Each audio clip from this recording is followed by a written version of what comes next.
Letters from a Stoic, the Ancient Classic, by Seneca. Chapter 2, on Discursiveness in Reading. Judging by what you write me and by what I hear, I am forming a good opinion regarding your future. You do not run hither and thither and distract yourself by changing your abode, for such restlessness is the sign of a disordered spirit.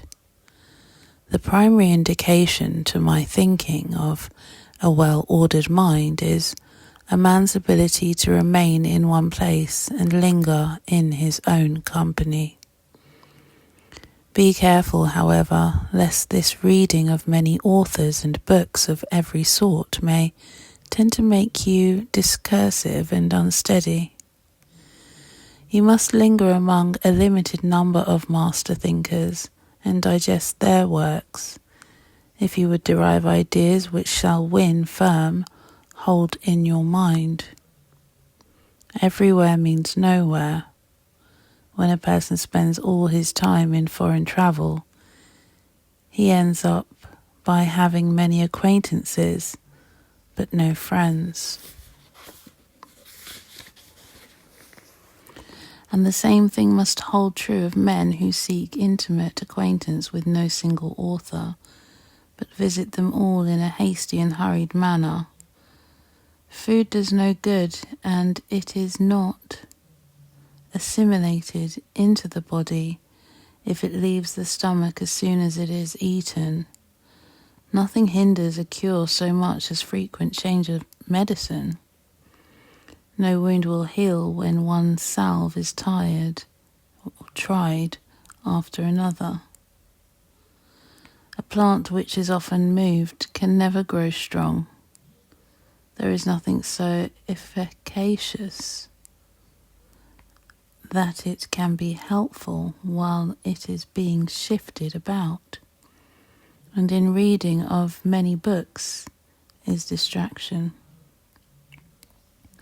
Accordingly, since you cannot read all the books which you may possess, it is enough to possess only as many books as you can read. But, you reply, I wish to dip first into one book and then into another. I tell you that it is the sign of an over-nice appetite to toy with many dishes, for when they are manifold and varied, they cloy but do not nourish. So you should always read standard authors, and when you crave a change, fall back upon those whom you read before. Each day acquire something that will fortify you against poverty, against death, indeed against other misfortunes as well.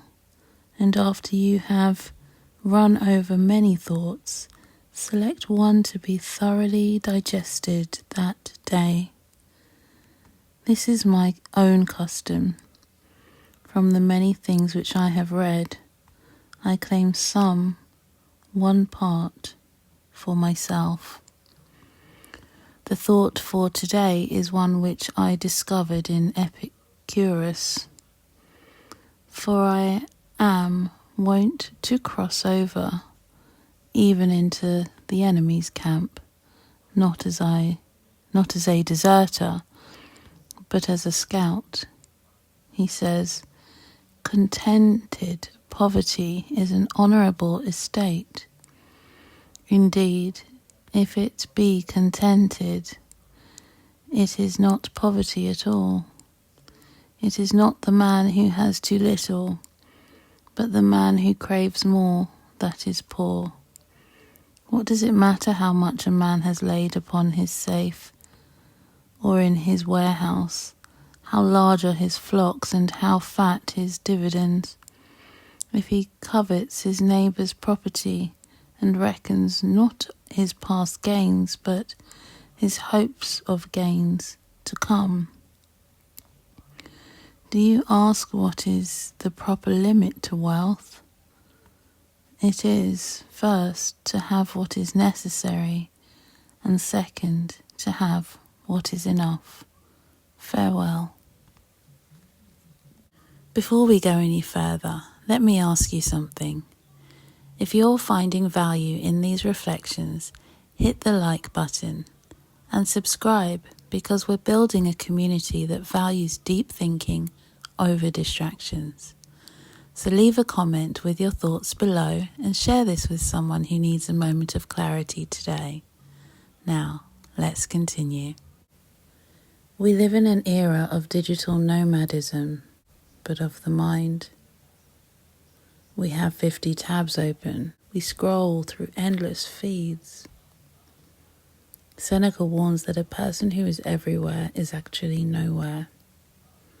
And if you are a friend to every book, you are a true companion to none. Is he really only talking about books? Or does it extend beyond that? Growth doesn't happen during the movement. It happens during the settling.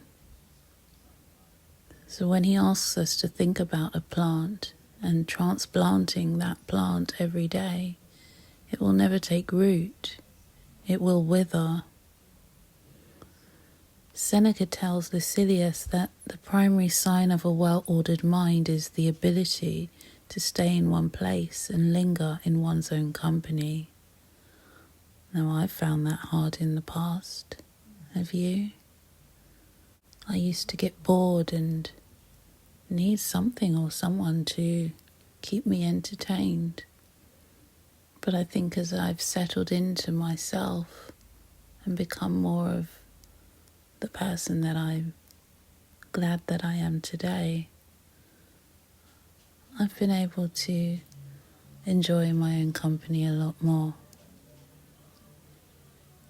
Seneca says wisdom isn't found in the distance travelled, but in the depth settled. To stay in one place is to finally give the truth a chance to catch up with you. So ask yourself this. Have you gone deep into where you are, into whatever it is that you're creating or whoever it is that you are being? Is your life settled? Are you staying in one place to allow the truth of your life to catch up with you and to allow for things to take root and blossom for you at last?